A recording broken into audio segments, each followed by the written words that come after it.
పాలమూరు జిల్లా ప్రాజెక్టు తెలంగాణ కాంగ్రెస్ ప్రభుత్వం జైపాల్ రెడ్డి పేరు పెట్టడాన్ని ఖండిస్తున్నామని బీజేపీ ఎంపీ డీకే అరుణ వ్యాఖ్యానించారు. ఈ ప్రాజెక్టు కోసం జైపాల్ రెడ్డి చేసింది ఏముందని ప్రశ్నించారు.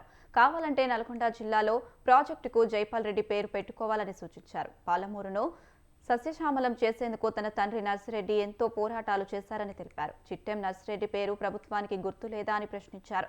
సీఎం రేవంత్ రెడ్డికి చరిత్ర తెలియకపోయినా తన తండ్రి సేవలు సీనియర్ మంత్రులకు గుర్తులేవా అని నిలదీశారు. రాయలసీమ నేతలు ఎంత వద్దన్నా పట్టుబట్టి పాలమూరు రంగారెడ్డికి జీవో తెప్పించాలని అరుణ చెప్పారు. పెట్టడానికి నిర్ణయం చేసిన క్యాబినెట్ లో చూసినాం. అది ఏ మాత్రం కూడా సమంజసం కాదు. దాన్ని తీవ్రంగా ఖండిస్తున్నా, నేను వ్యతిరేకిస్తున్నా.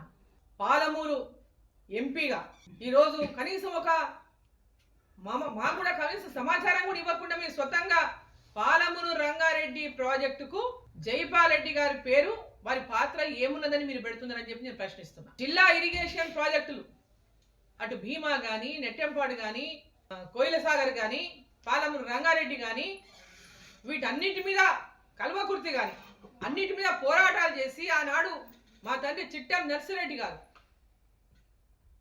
నర్సిరెడ్డి గారు ప్రాజెక్టుల కోసం అహర్నిశలు పాటుపడ్డారు, పోరాటాలు చేశారు. జైపాల్ రెడ్డి గారి పేరు